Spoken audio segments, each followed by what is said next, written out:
Assalamualaikum warahmatullahi wabarakatuh. Perkenalkan, nama saya Luis Toti dengan NIM 202214400063. Pada kesempatan kali ini, saya ingin mempresentasikan tugas dari mata kuliah Hukum Internasional. Tugas saya di sini berjudul Kudeta Myanmar, peran PBB terhadap aksi junta militer di Myanmar. Pendahuluan. Pengertian kudeta militer.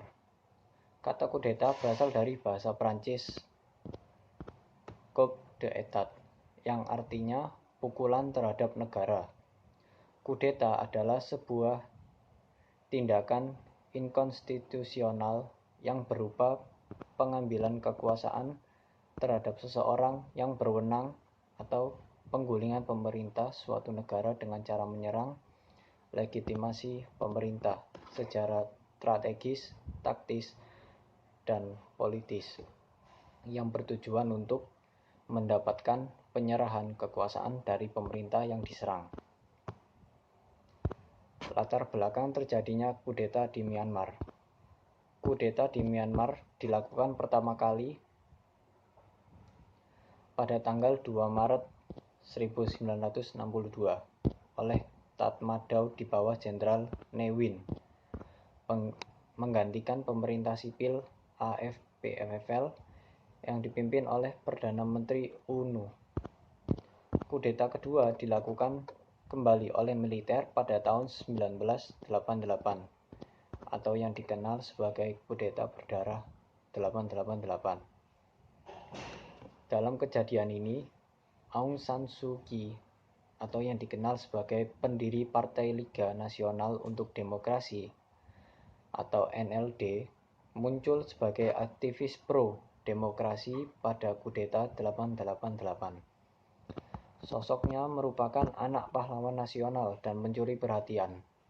Lalu ia mendirikan Partai NLD dan memenangkan pemilu pada tahun 1990. Namun, junta militer tidak mengakui kemenangan tersebut dan terus memerintah negara. San Suu Kyi dijadikan tahanan rumah hingga tahun 2010. Saat militer sudah mulai turun dari tahta kekuasaan, lalu kali ini hanya beberapa bulan sejak kemenangan Partai NLD dalam pemilu, junta militer melakukan kudeta yang ketiga kalinya pada awal Februari 2021. Militer menganggap bahwa San Suu Kyi melakukan kecurangan lalu menangkap San Suu Kyi dan anggota senior pemerintah secara diam-diam sebelum mengumumkan bahwa kekuasaan telah dipegang lagi oleh militer.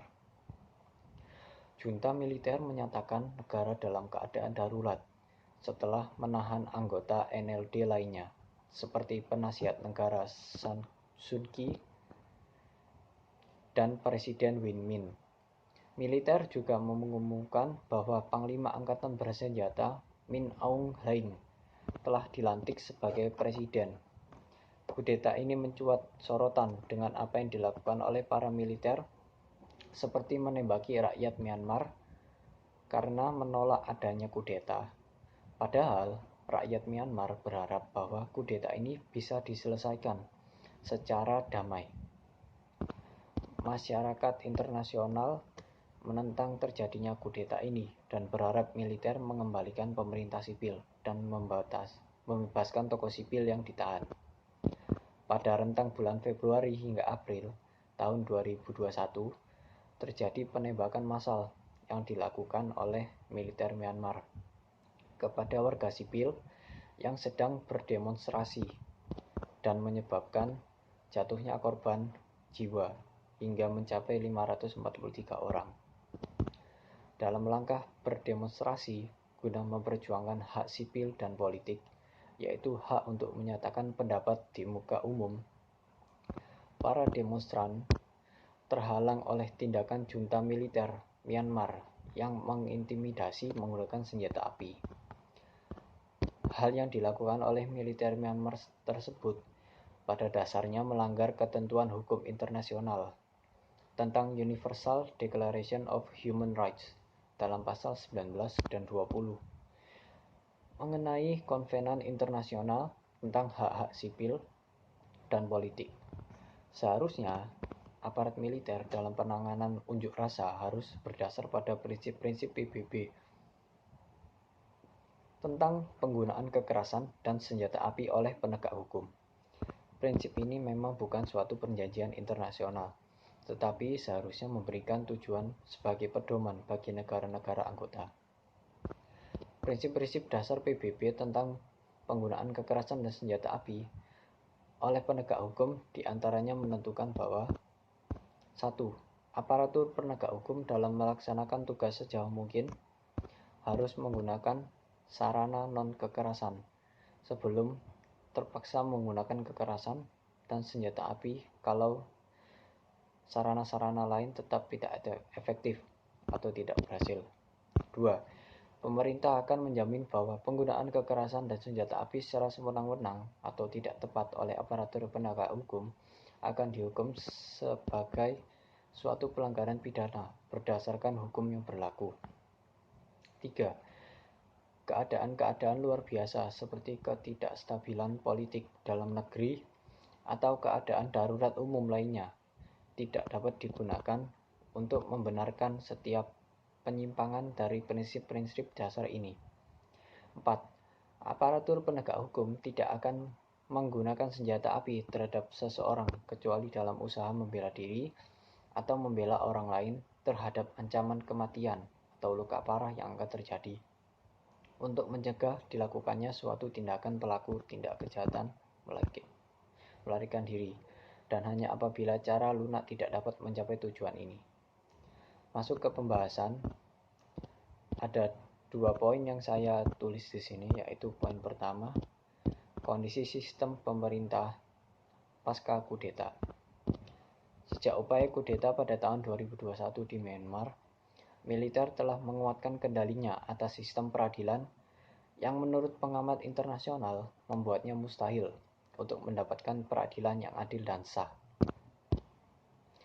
Sepanjang penyiksaan dan perlakuan buruk lainnya sering kali dilakukan dan hak terhadap peradilan yang adil seringkali diabaikan.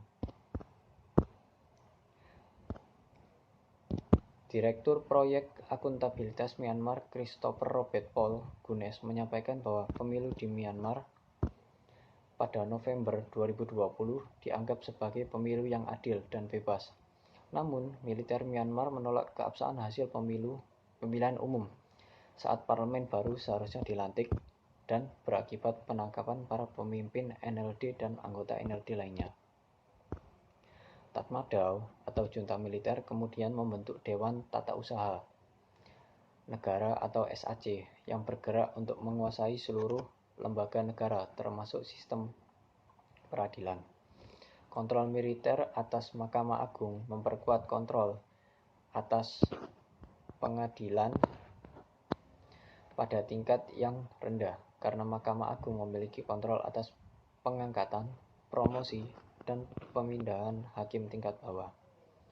Seluruh aspek sistem berada di tangan militer dan asisten peradilan digunakan sebagai alat oleh pengusaha untuk mengadili lawannya. Mereka yang ditahan atas perlawanan terhadap rezim secara rutin disiksa dan diperlakukan dengan sangat brutal dan ditahan dalam kondisi yang tidak manusiawi. Dalam tahanan, mereka tidak diberi akses apapun untuk menyewa pengacara, menghubungi keluarga, maupun dalam proses pengadilan. Lalu poin kedua, analisis tindakan pelanggaran HAM yang dilakukan kepada korban atau para sandera. Aksi kudeta yang dilakukan oleh militer Myanmar mendapat kecaman dari seluruh dunia. Dengan membunuh para demonstran untuk melakukan pengamanan unjuk rasa menggunakan senjata api, militer Myanmar telah melanggar prinsip PBB tentang kekerasan dan penggunaan senjata api oleh pihak berwenang. Militer merampas semua hak rakyatnya untuk berpendapat secara bebas berekspresi, menahan seluruh aktivis pro-demokrasi maupun pejabat NLD secara sewenang-wenang, tanpa proses hukum yang jelas. Seluruh tindakan militer Myanmar sudah sepatutnya dianggap sebagai pelanggaran HAM berat, termasuk mengancam sistem demokrasi dan stabilitas politik baik di dalam negeri maupun hubungan internasional Myanmar dengan negara-negara lainnya. Lalu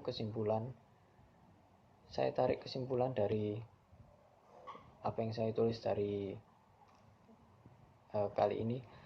Sudah sepatutnya bahwa setiap orang diperlakukan secara manusiawi dan dipenuhi hak asasinya. Pelanggaran HAM merupakan kasus yang tidak dapat disepelekan, apalagi jika dampaknya mencakup seluruh bagian dari negara tersebut.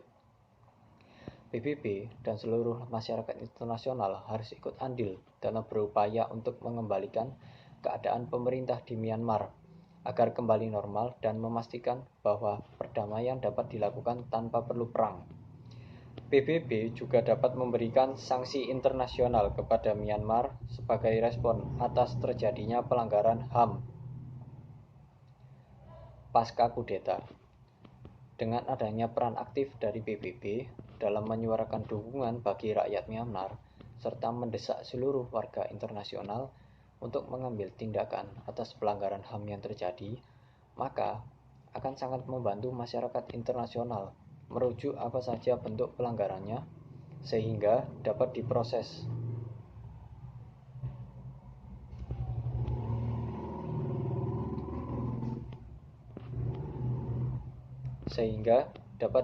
Secara hukum sesuai standar internasional. Sehingga perlindungan hak asasi manusia dan kemajuan sistem demokrasi lebih baik lagi bagi rakyat Myanmar dapat terlindungi.